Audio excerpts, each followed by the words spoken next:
नमस्कार। Enlighten India के बेहद ही खास कार्यक्रम में आप सभी का स्वागत है।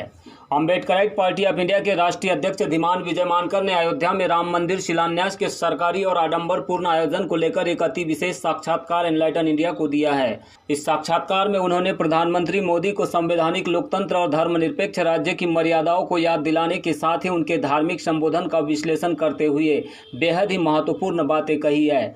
देश के तमाम ऐसे लोग जो लोकतंत्र और संविधान में आस्था और पूर्ण विश्वास रखते हैं, उन तक यह खास इंटरव्यू को पहुंचाने के लिए हम आज इसे प्रसारित करने जा रहे हैं। दर्शकों से अनुरोध है कि वे इस बेहद ही खास संवाद को अधिक से अधिक लोगों तक पहुंचाने में अपना योगदान निभाएं। बेहद ही खास संवाद कार्यक्रम की महत्वपूर्ण बातों पर यदि हम गौर करें तो इसमें विजय मानकर ने कोरोना त्रासदी के बीच देश की स्वास्थ्य, शिक्षा और जन कल्याणकारी सुविधाओं की निष्ठा के परे जाकर धार्मिक निष्ठा के खुला प्रदर्शन पर बेहद ही कटु आलोचना मोदी की है। उन्होंने कहा है कि यह देशवासियों के लिए सबसे अधिक निराशा और दुर्भाग्य की बात है कि सरकार को खुद इस देश की वास्तविकता का कोई बोध नहीं है। राजनीतिक स्वार्थों को साधने के लिए सभी आर्थिक सामाजिक तथ्यों के आंकड़ों को विकृत किया गया है और नीतिगत निर्णयों के बजाय धार्मिक प्रपंच में देश को सराबोर किया जा रहा है, जिसके बेहद ही घातक और दुष्परिणाम हम सभी देशवासियों को लंबे समय तक भुगतने होंगे। उन्होंने यह कहा है कि आज देश कोरोना त्रासदी, भीषण बाढ़ त्रासदी और आर्थिक चुनौतियों के बीच पूरी तरह अस्त व्यस्त नजर आ रहा है, लेकिन सरकार है कि इन विफलताओं को जीवन के सभी क्षेत्रों में नाना प्रकार की अतियों के माध्यम से ढकने का काम कर रही है। उन्होंने साथ ही कांग्रेस के सेकुलरिज्म पर भी कड़ा प्रहार करते हुए असदुद्दीन ओवैसी के द्वारा कसे गए तंज के बहाने अपने विचार साझा किए हैं। उन्होंने ओवैसी को भी याद दिलाया कि कांग्रेस के सेकुलरिज्म पर गरियाने से कुछ नहीं होगा।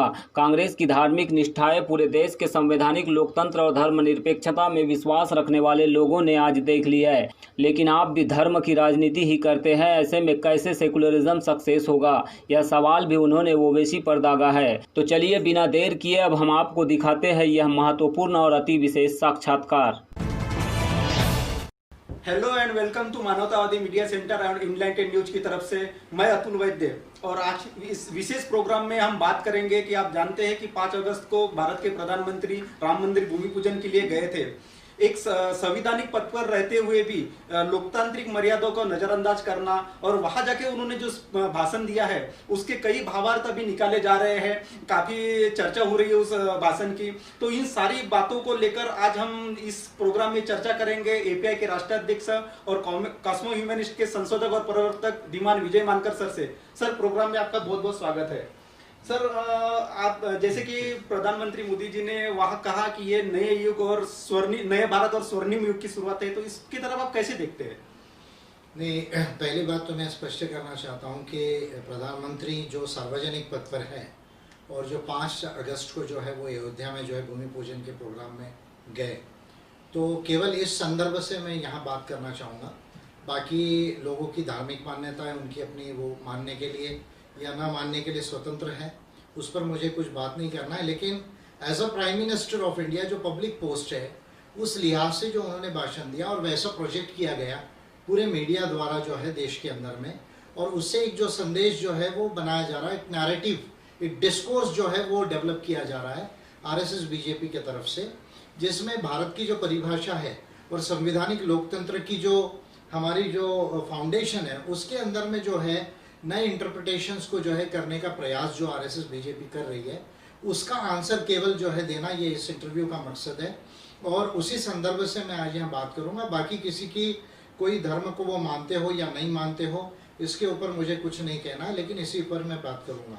तो जहाँ मोदी जी ने कहा कि ये नए भारत की शुरुआत है, मैं समझता हूँ कि 3600 साल पहले जो है, पहले तो हमको शुरू से समझ लेना चाहिए थोड़ा सा हिस्ट्री को, ज़्यादा हम नहीं जाएंगे, कि भारत के अंदर में जिसे हम सिंधु सभ्यता कहते हैं, मोहनजोदारो हड़प्पा जो कहते हैं, उसकी जो ग्रामीण फेज है वो 7000 साल पूर्व है आज से, और जो अर्बन फेज है यानी शहरी फेज जो है वो जो है, जो मोहनजोदारो हड़प्पा की जो सिटीज थी या धोलवीरा वगैरह जो है, वो 5000 साल का जो है वो अर्बन फेज है।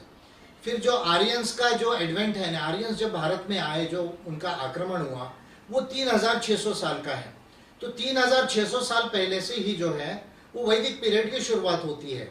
और रामायण जो है या राम का जो पीरियड है, और या जो बाद में महाभारत का पीरियड है, वो 3600 साल के बाद का पीरियड है। ये एक बात को मैं समझने की जरूरत है। और जहां तक सिंधु सभ्यता के पहले की जो सभ्यता है, जो मैं कहता हूं कि जो कोयातुरी जो सभ्यता थी या जो आदिवासियों की सभ्यता थी, वो 50,000 साल पहले से है, जिसके अवशेष जो है वो कुर्नूल में मिलेंगे आंध्रा में, फिर अतिरापक्कम मद्रास में मिलेंगे यानी तमिलनाडु में, फिर हुसंगी में मिलेंगे कर्नाटका में, फिर डिडवाना में मिलेंगे आपको राजस्थान में, या बगोर, आदमगढ़ और भीमबेटका में मिलेंगे मध्य प्रदेश में, या पैसारा में मिलेंगे बिहार के अंदर में। तो ये जो है सारा, या नेवासा वगैरह जो है महाराष्ट्र में भी आपको मिलेंगे।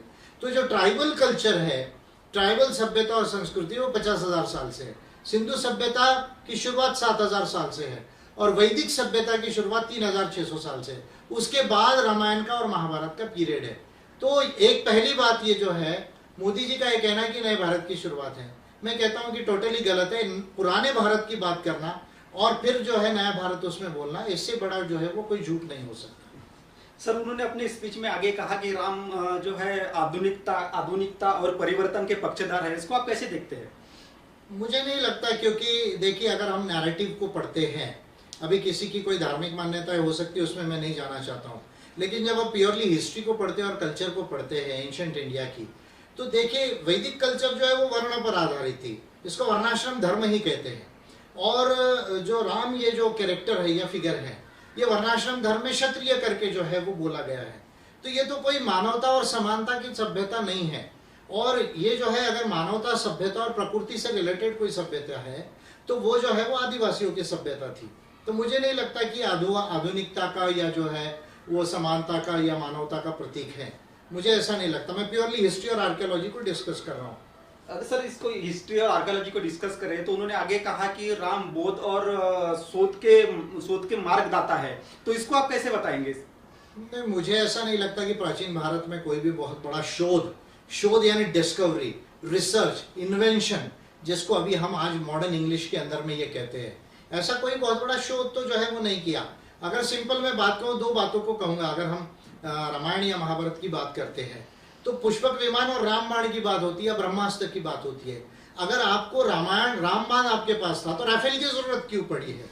अगर ब्रह्मास्त्र आपके पास में था तो फिर आपको न्यूक्लियर वेपन्स के ऊपर क्यों बनाना पड़ा? तो मैं समझता हूं, या पुष्पक विमान अगर पहले था तो फिर अगर आपको आज राफेल की जरूरत क्यों पड़ रही है?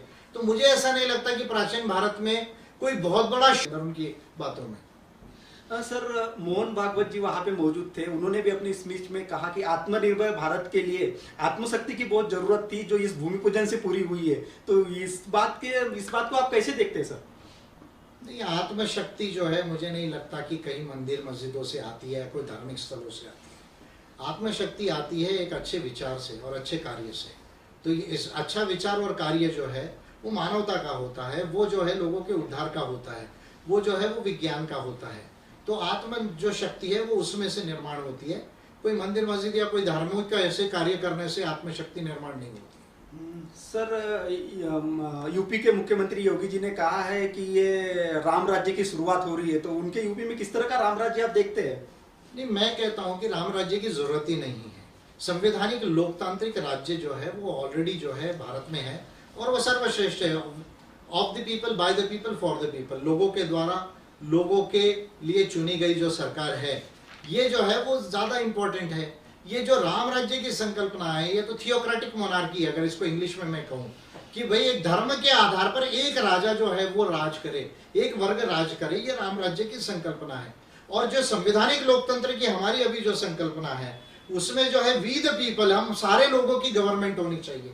तो मैं समझता हूँ राम राज्य की जरूरत क्या है? कॉन्स्टिट्यूशनल डेमोक्रेसी सफिशिएंट है और उसमें पॉलिसीज कैसा होना चाहिए एक बहुत बड़ा सब्जेक्ट है। उसके ऊपर में यूपी अभी कितना पीछे है, अभी इंडिया बाकी सारे पैरामीटर्स में कितना पीछे है। अभी भी हम अगर देखेंगे तो इकोनॉमी में भी हम 7 नंबर की इकोनॉमी आज भी जो है वो, और अगर हम ह्यूमन डेवलपमेंट इंडेक्स करें, जेंडर इंडेक्स देखें, सब 130 से पीछे है। तो अभी हम लोग जो है उस पर ज्यादा फोकस करना चाहिए। उसके लिए राम राज्य की कोई जरूरत नहीं है, संवैधानिक लोकतांत्रिक राज्य जो है वो सफिशिएंट है। सर, ये सारे घटनाक्रम पर ओवैसी जी ने कहा है कि मुसलमानों के साथ धोखा हुआ है। उन्होंने कांग्रेस और विपक्षी दल को लेकर इस बात को कहा है, तो आप कैसे देखते हैं ओवैसी जी के बयान को? नहीं, ओवैसी जो कह रहे हैं वो आंशिक तौर पे सही है। एक बात तो पहले मैं ये कहूंगा कि कांग्रेस हो या बाकी जो अपोजिशन पार्टीज हो, यदि आपको 100 सालों में, 50 सालों में जिन पॉलिटिकल पार्टीज को ये नहीं समझा कि स्टेट सेक्युलर होता है और पार्टियों का काम होता है सारे लोगों के लिए काम करना, उनके लिए पब्लिक पॉलिसी बनाना, उनके लिए लॉ बनाना, ये बात यदि आपको नहीं समझी कि भाई राज्य का कोई धर्म नहीं हो सकता, राज्य न्यूट्रल होता है रिलीजन के मामले में, तो फिर आपको जो है इतने साल पॉलिटिकल पार्टी आपकी जो है वो किस काम की है। तो वैसे जो ये बात कह रहे हैं कि बाकी पॉलिटिकल पार्टीज जो है धर्म को जो है वो सरेंडर हो रही है, हिंदुत्व जो है या कल्चरल नेशनलिज्म को जो सरेंडर हो रही है, उस लिहाज से ओवैसी जो है वो आंशिक तौर पर सही बात कर रहे हैं। और जो है वो मुस्लिम्स लोगों के साथ जो कुछ गलत हुआ उसकी वो बात कर रहे हैं, वहां तक जो है वो आंशिक तौर पर सही है। मैं भी किसी धर्म को नहीं मानता, किसी धार्मिक कम्युनिटी के साथ या खिलाफ जो है हम खड़े नहीं हैं, लेकिन उन लोगों के साथ जरूर खड़े हैं जिनकी जो है वो मस्जिद गिराकर जो है यहाँ मंदिर बनाया गया, वहां तक जो है मैं क्लियर हूं इस बात को लेकर। लेकिन ओवैसी जी से मैं कहना चाहूंगा कि जब आप भी रिलीजन की पॉलिटिक्स कर रहे हैं तो सेकुलर स्टेट जो है वो कैसे बनेगा। तो इसका solution religion for religion politics करना नहीं है, धर्म की राजनीति करना नहीं है, संस्कृति की राजनीति करना नहीं है, नीतियों की राजनीति होनी चाहिए। तो मैं समझता हूँ ओवैसी जी यहाँ गलत है, उनको दूसरे पार्ट पर मैं करेक्ट करना चाहूंगा। सर आपने इसके बारे में बताया और थोड़ा डिटेल हम जानना चाहते हैं कि ओवैसी जी और अन्य विपक्षी जो पार्टियां हैं इन सारे इशू को लेकर जिस तरह से स्टैंड ले रही है, इसके ऊपर आप डिटेल में हमारे दर्शकों को कुछ बताना चाहेंगे? नहीं, अभी जो है प्रियंका गांधी हो, राहुल गांधी हो या कांग्रेस के बाकी नेतागण हो, तो ये सारे लोग जो है अपरोक्ष रूप से जो है वो भूमि पूजन का सपोर्ट किया है। मैं कहता हूँ देखिए, किसी को मंदिर बनाना है वो उनकी स्वतंत्रता है, अभी तो डिसीजन आया तो वो बना सकते हैं, उसमें कोई इश्यू नहीं है।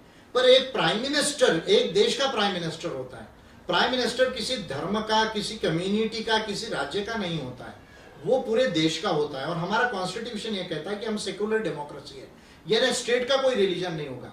तो एज अ प्राइम मिनिस्टर जब आप वहां जाते हैं, सरकारी हेलीकॉप्टर से जाते हैं, सरकारी फैसिलिटी लेते हैं, सरकारी जो है वो बंगलों में रुकते हैं, उसके बाद आपको दिखाया भी जाता है कि प्रधानमंत्री ने ये भाषण दिया, सारा लाइव टेलीविजन चलता है, लाइव ब्रॉडकास्ट चलता है, यहाँ तक कि प्राइवेट मीडिया के साथ डीडी भी इसको दिखाता है, दूरदर्शन भी दिखाता है, एयर भी दिखाता है।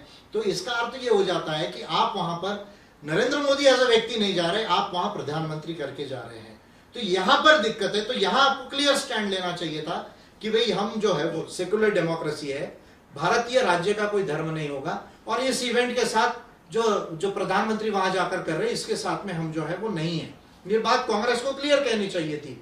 बाद में धार्मिक जिसकी आस्था जो है वो उसका पर्सनल इश्यू है, उसके ऊपर में जो है कोई जाकर मंदिर में जा सकता है या कोई मस्जिद में जा सकता है या बुद्ध विहारों में जा सकता है, कहीं भी जा सकता है। या किसी को धर्म जो है, विज्ञान को, प्रकृति को समझने के बाद धर्म जो है, यदि उसको क्लियर हो गया कि कॉस्मोस में, प्रकृति में रिलीजन नहीं है, तो वो नहीं भी जा सकता। वो फ्रीडम उसको ह्यूमन राइट्स और कॉन्स्टिट्यूशन देता है। लेकिन पॉलिटिकल पार्टी होते हुए, अपोजिशन पार्टी होने के नाते कांग्रेस ने, पर्टिकुलरली राहुल गांधी ने, प्रियंका गांधी ने, सोनिया गांधी जी ने, मायावती जी ने, अखिलेश ने, और आरजेडी में हमारे जो युवा जो है वो साथी है, लालू प्रसाद जी के लड़के जो है, उन्होंने जो है, या बाकी पॉलिटिकल पार्टीज ने भी इस पर क्लियर स्टैंड लेना था कि ये गलत हो रहा है। तो वो करने में वो जो है उन्होंने लचरता जो है बरती है, वहां पर जो है वो गलत हुए। और ओवैसी जो कह रहे हैं वो बात वहां तक आंशिक तौर पर सही है, लेकिन ओवैसी जी को धार्मिक पॉलिटिक्स जो है वो छोड़ना होगा, यानी धर्म, पॉलिटिक्स को धर्म से अलग होना चाहिए। सर ये पूरे रामायण प्रकरण में एक और महत्वपूर्ण पार्ट है रावण का, तो आप रावण को किस तरह से देखते हैं, इस पात्र को? नहीं, ये कोयावंशी राजा थे, रावण जो है वो आदिवासी और ट्राइबल किंग थे। और बेसिकली देखिए, जब हम हिस्ट्री कल्चर को पढ़ते हैं तो ये जो है वो आर्यों का और यहाँ के जो मूल निवासी थे, जिनको हम इंडिजिनियस पीपल कहते हैं, चाहे आप उनको आदिवासी कह लो, नागवंशी कह लो, कोया कह लो, उन लोगों के बीच का ये संघर्ष है बेसिकली हिस्ट्री और कल्चर में यदि हम पढ़ते हैं तो। और जो है आर्यन आक्रमण जो है वो देश के अंदर में हुआ 3600 साल पहले।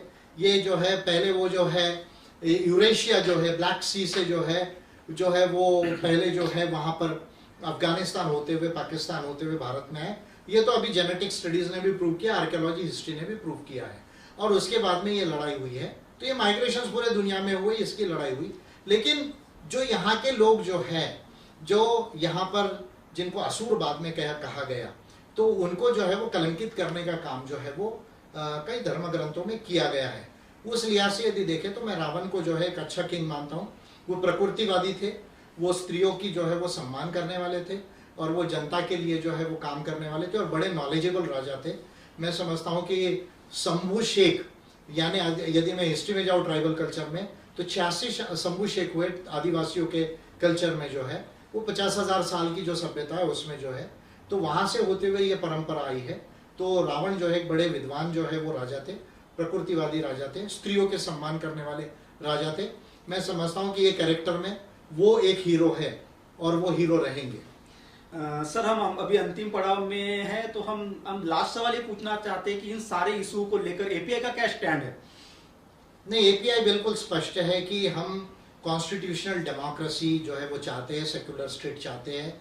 हम जो है भारत को जो है धर्म चाहे लोग माने या चाहे धर्म ना माने, ये उनकी स्वतंत्रता है जो उनको मानवाधिकार देता है, जो उनको संविधान देता है। पर किसी को भारत के ऊपर, भारत के कॉन्स्टिट्यूशन के ऊपर या इंस्टीट्यूशंस के ऊपर एक संस्कृति और धर्म को थोपना, मैं समझता हूँ कि ये गलत है। India is a secular state and India is a constitutional democracy. We stand for that. Bharat जो है वैसा ही रहेगा। और जहाँ तक हिस्ट्री कल्चर का सवाल है, हमारा क्लियर मानना है कि भारत से पहले गोंडवाना था और 50,000 साल पहले से आदिवासियों की सभ्यता संस्कृति थी। लेकिन हमको प्राचीन में ज्यादा सोचते हुए ना जाते हुए आगे यदि जाना है तो विज्ञान, ज्ञान विज्ञान से और जो है मानवता से और जो है जननीतियों से जो है ये काम होगा। इसको लेकर जो है हम बहुत स्पष्ट है और हम भारत को मोदवेड़ची गोंडवाना बनाना चाहते, विश्व को मोदवेड़ची विश्व जो है बनाना चाहते हैं। Making India a great Gondwana, ये जो है हमारा क्लियर जो है वो कंसेप्ट है। और इस तरह का भारत हम चाहते हैं जहाँ कोई ऊंचा ना हो, नीचा ना हो, कोई जो है जाति ना हो, वर्ण ना हो, कोई तरह का भेदभाव ना हो, हर मानव जो है वो समान हो और उसके लिए जो है वो डेवलपमेंट हो, प्रॉस्पेरिटी हो। और भारत जो है विज्ञान के आधार पर और ज्ञान के आधार पर और मानवता के आधार पर जो है वो महान बने, मोदवेड़ची जो है वो गोंडवाना बने और ग्रेट जो है वो गोंडवाना बने, मोदवेड़ची इंडिया बने। ये एपीआई का जो है वो क्लियर इसमें जो है वो व्यू है। और प्रधानमंत्री मोदी की जो बातें हैं उससे हम इत्तेफाक नहीं रखते। मोदी जी को जाके तो पढ़ाई ज़्यादा करनी चाहिए, योगी जी को अभी उनको बहुत पढ़ने की ज़रूरत है, योगी और मोदी जी को। भागवत जी को भी जाकर फिर जो है हिस्ट्री कल्चर को रिवाइज कर लेना चाहिए। और जो है उन्होंने जो कुछ कहा और जो पब्लिक मीडिया ने जो इसको प्रोपोगेट किया उससे हम इत्तेफाक नहीं रखते।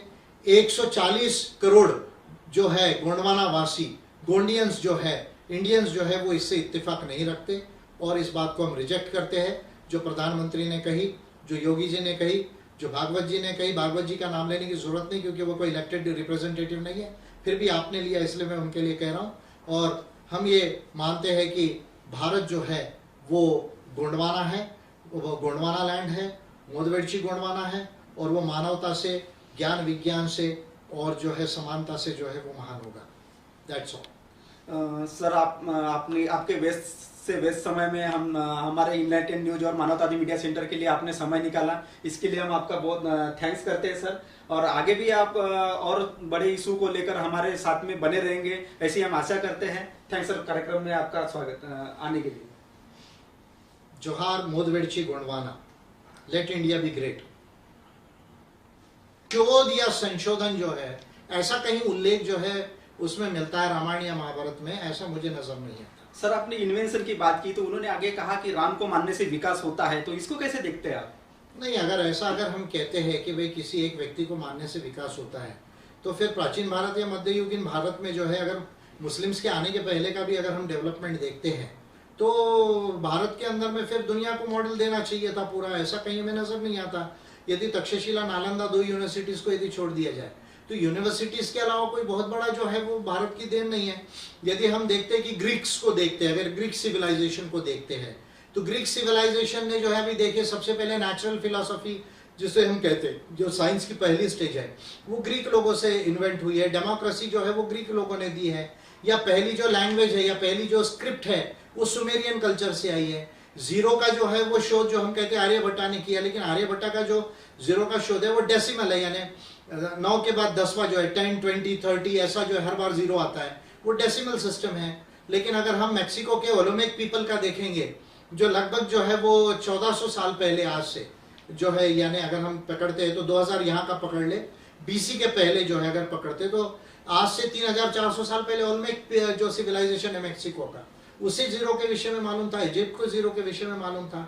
तो मुझे नहीं लगता कि ऐसा बहुत बड़ा कोई डेवलपमेंट इससे हुआ है प्राचीन भारत में। सर उन्होंने आगे कहा कि राम मंदिर के निर्माण होने से आगे मानवता को बहुत प्रेरणा मिलेगी, तो इसको आप कैसे बताएंगे हमारे दर्शकों को? नहीं, अगर कहीं मस्जिद को गिरा के ही अगर कोई मंदिर बनाया गया हो तो उससे प्रेरणा कैसे मिलेगी? उससे तो द्वंद्व निर्माण होगा। जबकि सुप्रीम कोर्ट ने स्पष्ट कहा था कि भाई यहाँ पर कोई मंदिर गिराकर जो है वो मस्जिद नहीं बनाई गई। और लेकिन अभी जो है 92 में जब बाबरी मस्जिद गिराई गई और उसके बाद फिर जो भी लिटिगेशन हुआ, अभी जो डिसीजन हुआ, उसके बाद जो है वहां मंदिर बन रहा है। तो उससे जो है वो सद्भावना कैसे आएगी? वो तो कहीं ना कहीं हिस्ट्री में जख्म लगा है कि भाई कहीं मस्जिद गिराई गई है। सर इसको भी अगर हम देखें तो उन्होंने कहा कि हमारी संस्कृति के आधार है, हमारे भारत की मर्यादा है राम जो है, तो इसको आप कैसे बताएंगे? नहीं, मर्यादा का लिमिटेशन जो है, लिमिट क्यों होना चाहिए? थिंकिंग में, नॉलेज में तो लिमिटेशन नहीं होता है। और अगर आप मानवता के साथ जा रहे हैं तो पूरी दुनिया में आप जो है वो एक दूसरे के साथ में मानव है, हर जो है मानव चाहे कोई भी कंट्री में रहता हो एक दूसरे से जो है वो संवाद साध सकता है, एक दूसरे के साथ इंटरेक्शन कर सकता है, डेवलपमेंट कर सकता है। तो ये मर्यादा जो है एक्चुअली वर्णाश्रम धर्म की मर्यादा है जिसकी वो बात कर रहे हैं। मुझे लगता है कि उनको हिस्ट्री कल्चर को ठीक से पढ़ने की जरूरत है। सर उन्होंने आगे कहा कि मंदिर निर्माण से हमारे संस्कृति का आधुनिकीकरण का प्रतीक बनेगा, राष्ट्रीय भावना का प्रतीक बनेगा, या फिर लोगों के शक्ति का ये प्रतीक बनेगा। तो ये किस तरह का प्रतीक बनने जा रहा है भारत के लोगों के लिए? मैं फिर कह रहा हूं कि अगर आपके पास रामबाण की संकल्पना थी तो राफेल की जरूरत क्यों पड़ी? तो शक्ति की बात जो है मुझे लगता है ये असंयुक्तिक है। दूसरी बात जो है राष्ट्र की जो संकल्पना है, तो राष्ट्र की संकल्पना ये जो है वो अनैसर्गिक संकल्पना है, राष्ट्र की जो संकल्पना है। और अगर भारत को एक देश अगर कहूं और देश के साथ में अगर नेशन अगर मैं वर्ड भी यूज करना चाहूं तो उसकी संस्कृति तो मानवतावादी और समतावादी होना चाहिए, वो तो वैचारिक होना चाहिए, विज्ञानवादी होना चाहिए। तो हमारे कंट्री में जो है हम ये देखते हैं, हमारा जो देश है भारत जो है, भारत से पहले गोंडवाना था, इस बात को हमें समझने की जरूरत है। तो उसमें मानवता की सभ्यता थी, प्रकृति की सभ्यता थी, कई भाषाएं हैं इसमें, जो आदिवासियों की भाषाएं हैं, फिर द्रविडियन लैंग्वेजेस है, फिर जो है वो आपकी जो है आर्यन फैमिली की भी लैंग्वेजेस है इसके अंदर में। तो जो है एक राष्ट्र में सिर्फ जो है वैदिक कल्चर के हिसाब से हिंदुत्व के आधार पर प्रोजेक्शन करना, मैं समझता हूँ ये सर्वसमावेशक नहीं है। और ये राष्ट्र की संकल्पना ही आधी अधूरी है, जो बेसिकली आरएसएस की संकल्पना है, जो सावरकर ने हिंदुत्व हु इज हिंदू जो बुक लिखी थी, या जो गोलवलकर की जो राष्ट्र की जो थिंकिंग है उससे ये इमर्ज हुई है। तो मोदी जी जो है पता नहीं, वो पढ़ाई लिखाई तो उनकी कुछ ज्यादा है नहीं। जो काली टोपी में नागपुर की यूनिवर्सिटी उनको पढ़ाती है ऋषिमबेग वाली, वो जो है वो बोल देते हैं। तो मुझे लगता है उनको जाके पढ़ लेना चाहिए पहले अच्छे से। सर आप अभी बोल रहे हैं, लेकिन उसमें उन्होंने बोला कि राम मंदिर राष्ट्र की एकता का और विश्वास को विद्यमानता में लाने का ये प्रतीक बनेगा। तो इसको आप कैसे देखते हैं? नहीं, एकता की तो बात ही ना करे तो अच्छा है, क्योंकि जो है पहले तो हिंदू मुस्लिम का झगड़ा होकर ही जो है वो ये सारा हुआ है। तो इसलिए एकता की संकल्पना मुझे नहीं लगती कि इसमें कोई बनती है। भारत की एकता जो है वो गोंडवाना जो है, गोंडवाना की जो सभ्यता है वो जो है वो मानवतावादी और समतावादी है, प्रकृतिवादी है। उसमें कई भाषाएं हैं, हर तरह के लोग हैं, उसमें एकता बनती है। यानी जब भारत से पहले गोंडवाना था, इसमें वो सभ्यता बनती है, इसमें एकता बनती है, इसमें मानवता की फीलिंग आती है और राष्ट्र की भी कोई फीलिंग आती है। सर उन्होंने कहा कि आज का दिन जो है युगों युगों तक भारत की क्रांति पताका दुनिया में फहराते रहेगा। तो इसको कैसे बताएंगे आप? नहीं, युग कितने साल का होता पहले तो कैलकुलेशन कर ले। वो उनको जो है अभी तक मैथमेटिक्स नहीं मालूम है। वैदिक मैथमेटिक्स से लेके जो अगर मॉडर्न मैथमेटिक्स के कैलकुलेशन देखो तो युग का कैलकुलेशन ही नहीं हुआ आज तक।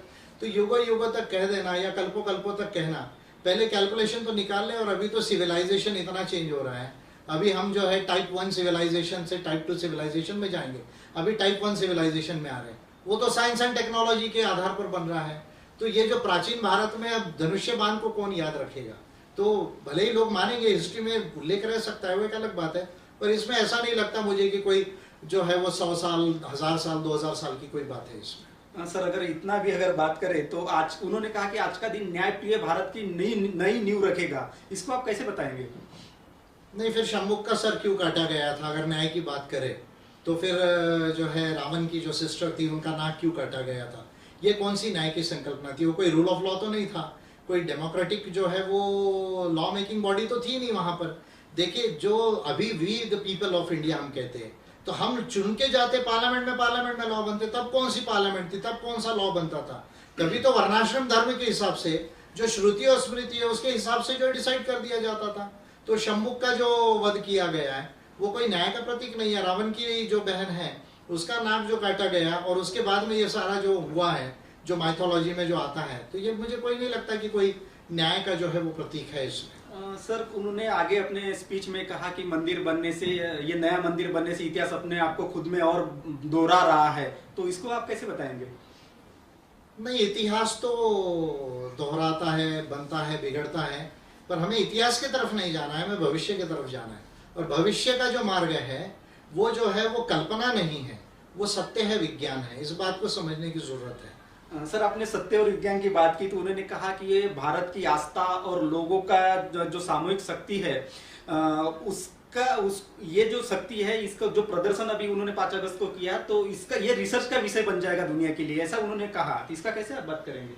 हाँ, रिसर्च तो जरूर होना चाहिए कि क्या षड्यंत्र किया जाता है, कैसे गिराया जाता है, कैसे फिर जो है विज्ञान की बात को, मानवता की बात को जो है वो ना लेते हुए जो है कैसे धर्म और जो है एक धार्मिक संकल्पना के आधार पर जो है राष्ट्र की संकल्पना को, आइडिया को जो है वो प्रोपोगेट किया जाता है। ये तो आरएसएस के अंदर में जो है रिसर्च होना ही चाहिए, आरएसएस के ऊपर में मैं समझता हूँ। लेकिन वो कोई दुनिया का रिसर्च का विषय बन सकता है, ये कहना जो है वो बड़ी जो है वो मूर्खता की बात है। उन्होंने कहा कि ये भारत की आस्था और आदर्श का प्रतीक बनेगा। यह उन्होंने कहा कि भारत की आस्था और आदर्श में राम निहित है, इसको कैसे बताएंगे? मुझे ऐसा लगता है कि गोंडवाना का जो आदर्श है वो आदर्श ज्यादा महत्वपूर्ण है।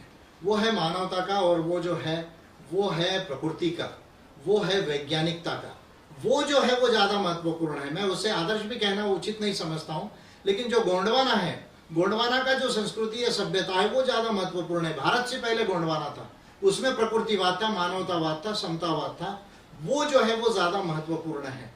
तो भारत की जो है वो आदर्श और आस्था जो है, आस्था से ज्यादा विज्ञान की जरूरत है, ये मैं समझता हूँ। और भारत बगैर विज्ञान के आगे नहीं जाएगा। सर, उन्होंने आगे कहा कि राम जो है भारत के अनेकता में एकता का सूत्र है, तो इसको आप कैसे बताएंगे हमारे दर्शकों को?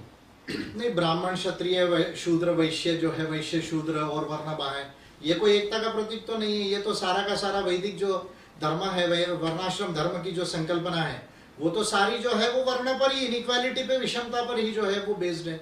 आपको जितना लिटरेचर पढ़ना है पढ़ लीजिए, वो तो ओरिजिनल लिटरेचर में जो है वो अवेलेबल है। और मॉडर्न इंडिया में महात्मा फुले हो या पेरियार रामास्वामी हो या फिर शाहू महाराज हो या उसके बाद में डॉक्टर अम्बेडकर हो, इन्होंने भी इसके ऊपर में बहुत भाष्य किया हुआ, लिखा हुआ है। तो इसमें एकता वाली तो कोई बात नहीं। देखिए, सबसे इंपॉर्टेंट है हम मनुष्य हैं, हम मानव हैं, हमको प्रकृति ने पैदा किया, कोई भगवान ईश्वर ने पैदा नहीं किया। साइंस ये कहता है कि कॉस्मोस में, नेचर में, इसने जो है होमोसेपियन और बाकी लाइफ को पैदा किया। लाइफ की उत्पत्ति हुई है जब हम धरती पर पढ़ते हैं, 460 साल पहले धरती का जो है वो निर्माण हुआ। 440 साल से लेके 360 साल तक जो है ये जो है पहले जो है लिपिड्स बने, लिपिड्स के बाद में प्रोटीन्स बने, उसको कहा जाता है एबॉयजेनेसिस, फिर कहा जाता है सेल्फ रेप्लिकेशन, फिर कहा जाता है सेल्फ सिलेक्शन या जो नेचुरल सिलेक्शन, और उसके बाद अभी ह्यूमंस भी जो है वो मैनिपुलेट कर रहा है जेनेटिक इंजीनियरिंग वगैरह को, तो उसको कहा जाता है कि जो है वो सेल्फ सिलेक्शन कहा जाता है, आर्टिफिशियल सिलेक्शन कहा जाता है। तो यूनिवर्स ने और प्रकृति ने जो है वो हमको जन्म दिया, हमको किसी ईश्वर ने जो है वो जन्म नहीं दिया। तो हम मानव जो है वो सब समान पैदा हुए हैं। तो समानता जो है वो तो होमोसेपियंस में ही है। तो ये विषमता तो धर्म ने निर्माण की है, वैदिक कल्चर ने जो है वो विषमता निर्माण की बेसिकली, जो गोंडवाना में नहीं थी। अच्छा सर, ये अगर ये भी बात करें तो उन्होंने कहा कि अगर भारत ताकतवर होता है तो शांति और प्रीति दुनिया में कायम होगी। इसको आप कैसे देखते हैं ताकत से?